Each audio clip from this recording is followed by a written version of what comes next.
Hello, everybody. Welcome back to the Christian Weekly.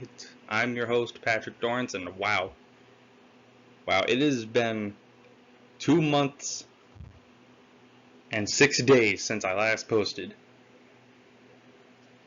I am so sorry, you guys. It has been a weird 2 months, to be completely honest with you.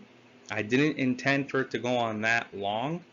I didn't intend for it to happen at all, but I am back, and I'll explain on the next slide exactly what happened. But I'm back, and thank you all for tuning in and watching. I really appreciate it.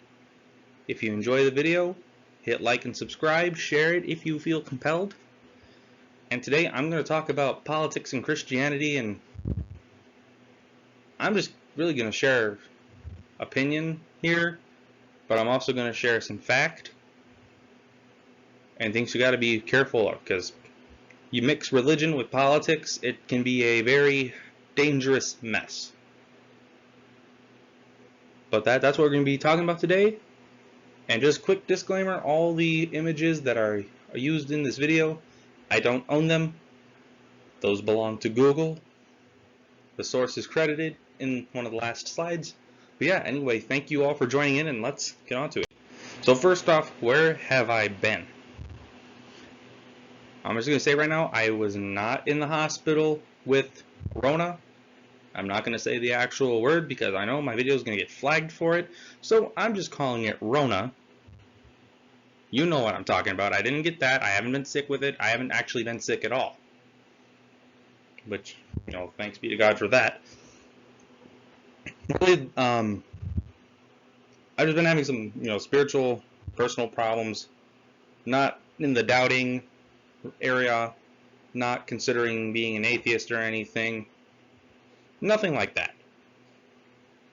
Just some points like just went back into some bad habits, and it affected me spiritually and personally. But those, thankfully, are resolved or being resolved. So thank you, Lord, for that. Work and stress, those two went together. If you guys did not know or just don't remember, I'm not going to name the company just for privacy's sake. I was promoted to be a co-manager, but I never got training for it. The way it was supposed to work is I trained for 6 months, get everything down, and then I shipped to a different store. Well, I got thrown in just right off the bat, no training whatsoever. I'm 19. And I still got a future out there and all that other stuff. I know God has a bigger plan for me. But this is just proof that this other job was not it, because I no longer work there. I said, hey, I'll work until Sunday and then I'm done. So there's that. I do have a new job lined up, and I'm just waiting for some stuff to come back in. I was hired. Thank you, Lord, for that. But I'm just waiting for some stuff to come back before I actually start work. So the stress aspect, gone. I'm doing great. I had basically a week off. I actually put this whole slideshow together on Monday, recorded one, but it took a little while to actually upload and never made it to YouTube. And I just decided, I don't like this first recording, so I'm recording it again. It's currently, what time is it? It's currently like coming up 10 o'clock. It's Thursday, and I've been in Traverse City all day. So yeah, I'm a little more motivated tonight to do it than I would be during the day tomorrow, so I'm doing it now because it was on my mind, and I'm like, okay, I can either do this or we'll go play Call of Duty, and I'm doing this because it's more important. And I didn't go to Bible study tonight, so this is kind of my gospel time. But yeah, the stress is gone. I think my next job is going to be a much lower stress environment because I don't have to go around an entire store. I'm going to be in a department, so that's going to be a lot better. But I still pray to God and ask that any stress be eliminated and the next job goes smoothly. But that's just kind of what's been up with me. So nothing super serious. I mean, obviously the personal and spiritual issues are serious, but nothing, super bad. You know what I mean. So what I really kind of want to talk today, or tonight I should say, about is American politics. Because if you've been watching the news, we now have problems in Afghanistan after like 20 years of fighting over there. The Taliban has taken over, and it's a mess. It's been like this since the end of the 2020 election. Okay, it's getting ridiculous, you know? And I think, and even if you just take these two Twitter logos out, just pretend they don't exist, Republicans, Democrats, they're just, well, not even just the two of them. You could throw the third parties in there. Libertarians, Green Party. You could throw all of them in there. It's just constant, non-stop arguing. Nothing gets done. But, sadly, it's gone to, no longer a party versus party thing. It's now American citizen versus American citizen. Which, that's not good. This is a country where, we have freedoms. And, I thank God for those freedoms. But as I look around, it's as if people are just taking those freedoms for granted now. It's sad. It really is. There's a lot of unrest because of that.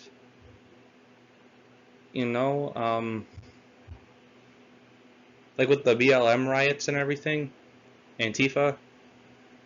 Now, BLM, like I understand, like the way I see it, you can be pro Black Lives Matter and anti Black Lives Matter at the same time, and I'll explain what I mean. When I mean I am pro Black Lives Matter, I mean I am anti-racism, anti-discrimination. I am all for, ending racism. I'm all for equality for African Americans. That's what I mean when I say, yeah, I support BLM. Now, when I say I don't support it, I am referring to the overall group, the organization, and the ones who are going out and destroying things and setting buildings on fire. Like, we've all seen the news. Okay? We've all seen the news. The whole George Floyd thing. Although that caused a lot of destruction. Now, the way I see where it's not right, obviously you're destroying things, but even at that, it's racist. Okay? Black man gets killed unfairly. You can go out and destroy a town in his name. But if a white guy dies unfairly, and you go out and do that, well, oh, you're racist, you're privileged.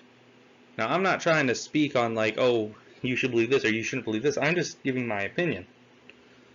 Obviously, as a Christian, I don't believe any of it is right. Okay, I don't.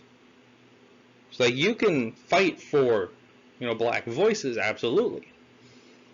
But if you think you have the right to go out and destroy and loot and kill people, and there have been people killed, you're in the wrong and you really need to rethink some stuff. And Antifa is a terrorist group, okay? I'm sorry, like, you cannot have a clear conscience and support them. You just can't. Okay? I am going to say weak leadership. And, I was never a fan of Joe Biden, personally. I obviously don't agree with a lot of left-wing ideas, simply because I'm a Christian. But I knew from the very get-go, even just from watching some of the debates and everything, Joe he's not altogether there. He cannot lead. It's clear he's got some form of dementia. And I think people are taking advantage of that. And people are taking advantage of him. And I honestly feel bad for the guy. He's an old man, doesn't know what the heck's going on. It's wrong. And you know what? The amount of people out there making fun of Joe, and I gotta be honest, I have a lot of friends on Facebook who claim that they are Christian. But I turn around and the next thing I know, they're making fun of Democrats. Okay? And I say Democrats specifically because the majority of my friend group are conservatives. Okay? And those of them who say, oh yeah, I'm a Christian, they're over here making fun of the left and making fun of Joe and all that stuff. Now look, I'm not saying support or agree or whatever, because there's a lot of things on the left wing that we as Christians cannot support. But, here's a fact for you guys. There are things on the right wing we cannot support as Christians. Which is, honestly, it's taken me too long to realize this. But if you are a Christian and you're aligning yourself with a political party, you are getting into a very, very dangerous spot. Because I see a lot of people who say they're Christian, and the next thing I know, they're prioritizing what their political party is saying rather than what Jesus is saying, which is super dangerous, and that is super wrong. Okay? But back to my original point. Like, yes, do I think our upper leadership is weak? Yes. I think there's weak leadership. But, here's an idea, and conservative Christians, I'm going to point this at you a little more. Because I've done self-examination, and I was thinking about this the other day, and it really kind of hit me like I have been super lacking. So I'm gonna point this out to everybody. How about all the time we take and waste, okay? The time we waste on making fun of Joe Biden and Kamala Harris and Nancy Pelosi and all the other Democrats in office, no matter all the things they've done. How about, instead of being nasty about them and making fun of them, how about we took that time and prayed for them? Ever thought about that? No, we're supposed to be Christians, yet here we are making fun of our leaders. Like, do I agree with the things they're doing? No, I don't. But as a Christian, I am obligated to pray for them. All of us who claim to be Christians are obligated. And it really is sad to see the people who claim to be morally upright trash talking somebody based off of political ideology. No, it really is sad. I have so many friends and family, to be honest, I'm not naming anyone in specific, who say, oh yeah, I believe in Jesus, or yeah, we have to pray, and next thing you know, they're making mean jokes on Facebook, or they're arguing with somebody. I was like, really? What are you accomplishing with this? What are you accomplishing? So there's that. COVID, I know, I said I wouldn't mention COVID, and I forgot I had this in here, so. COVID has definitely had an impact. And in a way, it does go along with the no longer party versus party. It's also kind of turned into mask versus anti-mask, or vaccinated versus anti-vaccinated, or non-vaccinated, I should say. Like, it's, I have heard a lot of people be like, oh, you're wearing a mask, you're a government sheep, or oh, you're not wearing a mask, well, I hope your whole family catches COVID and dies. Okay, both of those are wrong. Like, why do you guys have to be so nasty to each other? Like, I personally don't like wearing them, but all of the restrictions have eased up, and there's like basically gone at this point. But if I'm gonna go into a store, like say a private, mom and pop shop or whatever, and they ask, not that other word, and they say, hey, could you please put a mask on? I'm not gonna sit there and argue about them restricting my rights. No. Maybe the bigger person be like, yeah, sure, not a problem. You don't have to sit there and argue, is what I'm saying. Like, look, I understand, our health shouldn't be determined for us, and what we need to do for our health should not be decided for us. But when it comes down to it, just be a decent human being. Okay? So now I'm bringing the point to Mr. Donald J. Trump.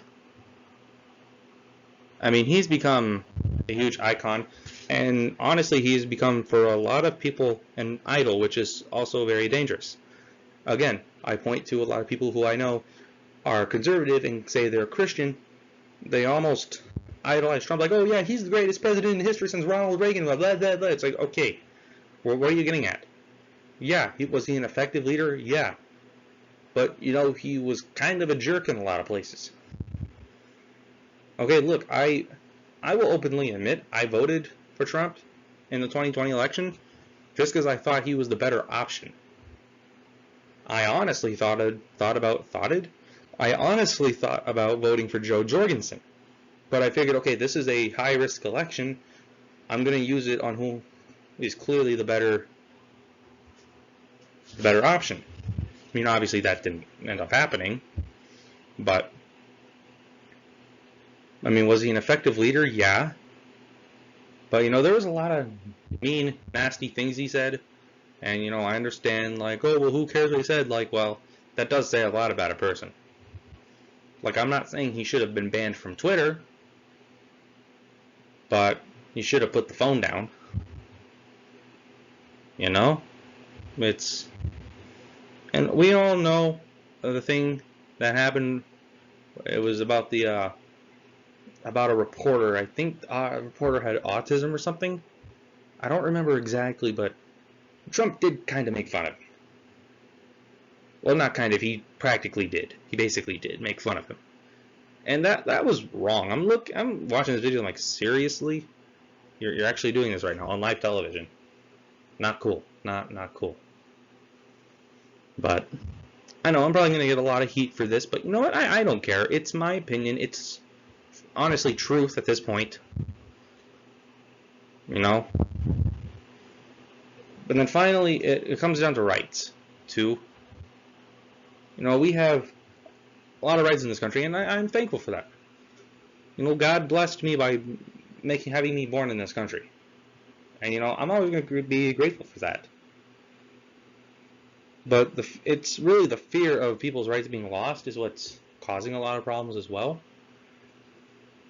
I don't really have a lot to say on that except, you know, just pray for the country. That's all I really got to say. But that honestly is it. I don't have anything else to say, so we'll move on. So how is God fitting into all this? Well, he is the center point. Not the center point as in the problems are coming from him. Obviously, I'm not saying that at all. That's heresy. But I guess what I mean is that he's the center we have to reach in order to fix all this. I do want to take a quick side note, and this I didn't think to put the link in there, so I'm going to give him credit right here. This picture of Christ right here, when I found it on Google, this is actually an official image from the Church of Jesus Christ of Latter-day Saints. And I'm like, you know what? This is a good picture. I like this. I'm going to use it. So I'm going to give credit to the Latter-day Saint Church for this image. Because no, this is not mine. I know I found it on Google, but I did find the source of where it came from. So I want to give credit to them. So yeah. But yeah, center point. God is the center we have to reach through all this. Okay? And I have a couple verses here that I want to read. And all of these verses are going to be read from the English Standard Version of the Bible. So we're just going to go right in order. I'm going to start with 1 Timothy chapter 2, verses 1 through 2. I just got to get through the app. No, I don't want to rate the app right now. I want to go to 1 Timothy. As you can see, I have had a very long day. Alright, so here we go. So it's actually, what I like about the English Standard Version, it actually has titles. I'm not reading from, excuse me, hair in my mouth. Alright, there we go. Sorry about that. So what I like about the English Standard Version, and along with some other ones, but it has titles for the different passages. So this first one, verses 1 through 2, this part of it is titled Pray for All People. So I'm going to start reading verse 1.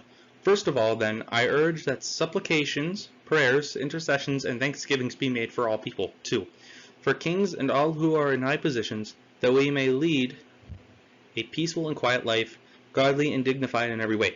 So, right there, it's pretty self-explanatory that we have to pray for all people, and for kings and all who are in high positions.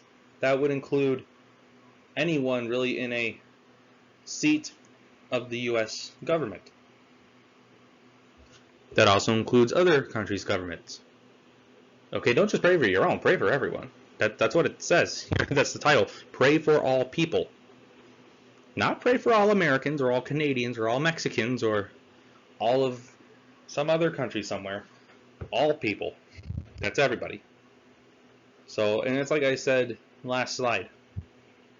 If we took all the time that we spent bad-mouthing and trash-talking Joe Biden or Donald Trump or any other political figure and turned that time into prayer said for them, imagine how much better this country would be. It would probably be much more united.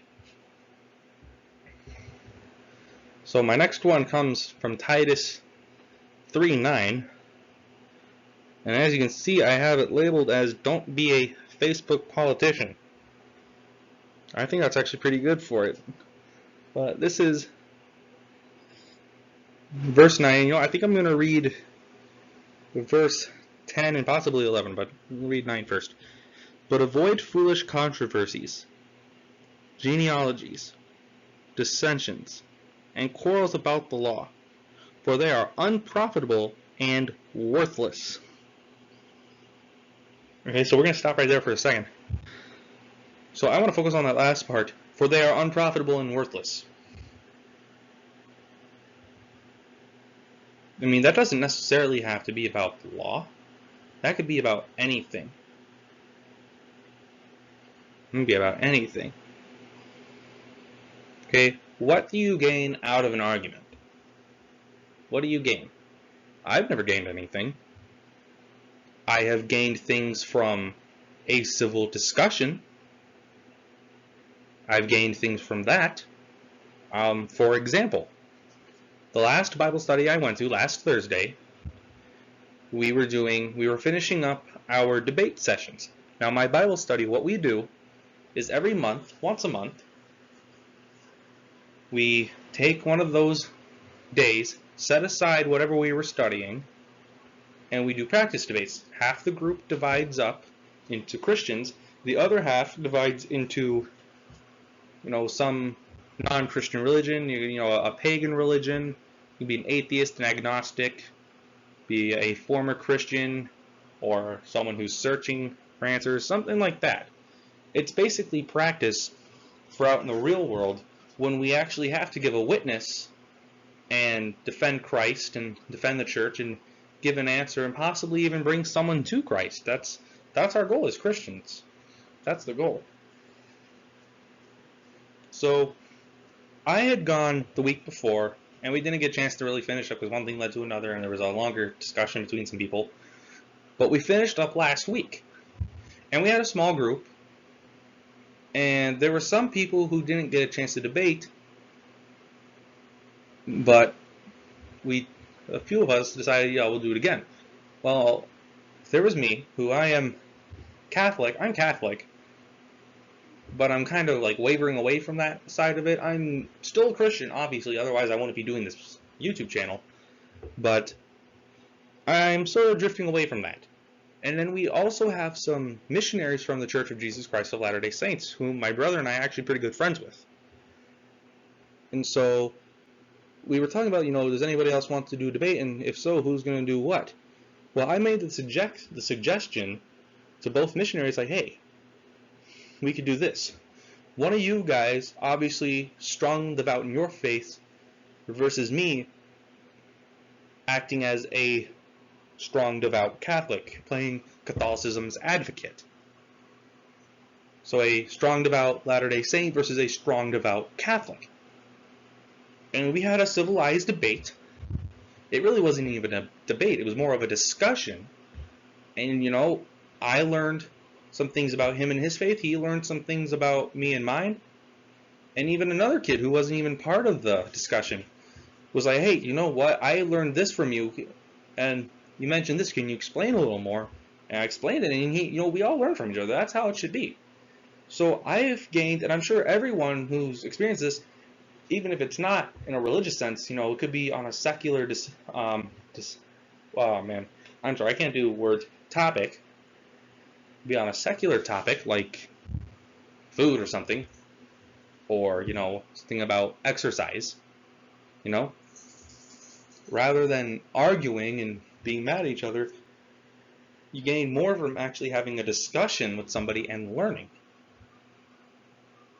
But I want to read on with verse 10. As for a person who stirs up division, after warning him once and then twice, have nothing more to do with him. Okay, maybe I shouldn't have read that one. That really doesn't have. But okay, that part's really more for like in church stuff. I'm not saying, it's not saying like, hey, don't, ignore your friend if you guys disagree on this. That verse really does have more to do with the law, so I didn't really have a reason for that one. I just wanted to do context, but verse 9 was really the big portion for me. So with that, yeah, don't be a Facebook politician, okay? No one likes that. It's honestly just annoying. So then I want to go back up to the book of Acts. Read chapter 5, verse 29. Get there. Where'd it go? Here we go. But Peter and the apostles answered, we must obey God rather than men. Pretty straightforward. Every Christian knows that. Now we know in Romans 13, and let me go to Romans 13, just if no one's read through that or hasn't read it in a while. Let me read this. It's titled Submission to the Authorities. Let every person be subject to the governing authorities, for there is no authority except from God, and those that exist have been instituted by God. Therefore, whoever resists the authorities resists what God has appointed, and those who resist will incur judgment. For rulers are not a terror to good conduct, but to bad. Would you have no fear of the one who is in authority? Then do what is good, and you will receive his approval. For he is God's servant for your good. But if you do wrong, be afraid, for he does not bear the sword in vain. For he is the servant of God, an avenger who carries out God's wrath on the wrongdoer. Therefore one must be in subjection, not only to avoid God's wrath, but also for the sake of conscience. So I'm not going to read the rest of it. But obviously there's pretty good reasoning as to why you listen to the upper authorities. However, we know we're not supposed to follow man in every single part. Okay? When it comes to following the law, yeah, you do it. Because then we will have that judgment and the punishment and all that. However, if your leader is saying, hey, you have to do this, and it's clearly wrong, obviously we know not to do it. So in a lot of cases, when it's going to come down to don't be a sheep. Don't listen to everything they say. An example of this, it's going to be an extreme example, but Nazi Germany. Okay? People followed a man rather than God. And, I understand a lot of them were deceived, and it was a terrible thing that happened, but, next thing you know, it was boxcars for those people, and we know the rest. But that's just an example of what happens when you basically blindly follow man. Okay, he said, do this, this, and this, it'll all be good, and, well, no, it wasn't all good, because then everybody in the international community declared war on Germany. So that's just an example. I'm not sure if that was too extreme or not. I hope it wasn't. Please don't get mad. But that's just something I just thought of. And then finally, I want to read Psalm 33, verse 12. Let me just find 12. Here we go. Blessed is the nation whose God is the Lord, the people whom he has chosen as his heritage.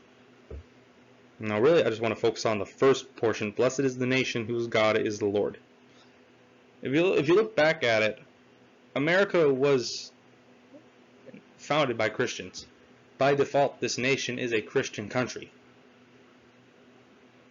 And God, there was a lot of talk of God since the Pilgrims, the Revolution, even during the Civil War. Religion was huge, but as you progressed on, there was less and less and less of God. And we're in the 21st century now, where people glorify homosexuality, are overly sexual immorality, drink to the point of getting drunk and they don't care, illicit drugs on every corner.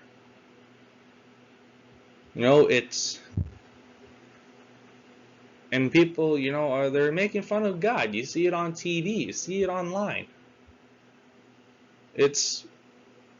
People say the Bible is a bunch of fairy tales. Well, let me say, if they're fairy tales, these are pretty accurate fairy tales. And people say, oh, well, there's a bunch of contradiction, and there's really not if you actually read it. The Bible is actually very corresponding. It flows. And we can see that. So the moral of all this is that, 1, God comes before a nation. Okay? Without God, there'd be no nation. Okay? There's that. 2nd, Christian first, American second. Okay? Am I blessed to be an American? Yes. But God comes first, and his word goes with him. God and his word are first. I will call myself a Christian way, way sooner than I'd call myself an American. Because being a Christian is more important. And then 3rd, God's law exceeds man's law. Okay? If God told me, stop following this, well, obviously I'd stop. It's God. You don't tell him no. People tried that, and look what happened. So my final thoughts on this: God comes before everything in America, and we all need to be reminded of that. I honestly do think that we are experiencing God's judgment and wrath in some cases.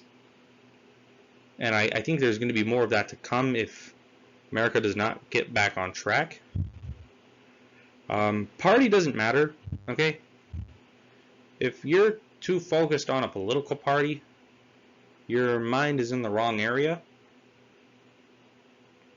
There was a lot of time where I was like, oh, well, what party should I join? What party should I join? When really I should be focusing on, what does God say? What does God want me to do? I don't care about a political party. I don't. Like, yeah, you know what? I love my country. I fly an American flag off the back of my truck. But party doesn't matter. Party isn't going to save you. Jesus can do that, not a political party. And what does matter is that we follow God. On the penny, on the dollar bill, what does it say? In God we trust. I'm honestly surprised no one's made a move to get rid of that yet. It's something we all need to be reminded of. There was definitely a divine hand in the creation of this country, and people are forgetting that. They really are. So here are my sources: Open Bible Info, I have Google, obviously it was used for the images. Yeah, there's that. So I want to thank you guys so much for watching. Follow for updates, news on Instagram, Christian Weekly, as well. You can follow my personal account, pdorrance_43. If you have any questions, ideas, comments, concerns, a meme, I'll take those. Heck, maybe I'll feature. Maybe. You can email me at thechristianweekly2020@gmail.com, or of course you can direct message me, or you can leave a comment in the section below. And I want to thank you guys again for watching. Hopefully I helped explain some stuff. Hopefully everyone learned something. I know I have. Hope you guys have a good night. And if I want to put one more final message in there, prayers for my family. We're going downstate this Saturday. We're leaving at like 7 o'clock in the morning. I actually have a family member who's a 1.5-year-old son. I think he's 1.5, something like that.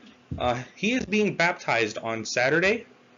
So just bless him and his family, and my family, that we get down there safe. It's going to be in the Livonia, Michigan area. So prayers that we get down there safe. We're going to spend the night in a hotel, and just prayers that we're safe down there, and then safe coming back up. And one other thing. Saturday also just so happens to be my brother's 18th birthday, so if you know me and my brother personally, tell him a happy birthday, or say happy birthday in the comments, and I will gladly show him, because I know he'll appreciate it. But yeah, thank you guys so much for watching. Hope I was able to answer some questions. Hope you guys learned something, and like I said, I know I have. I hope you guys did too. But yeah, have a great night, guys, and God bless. I will see you next week.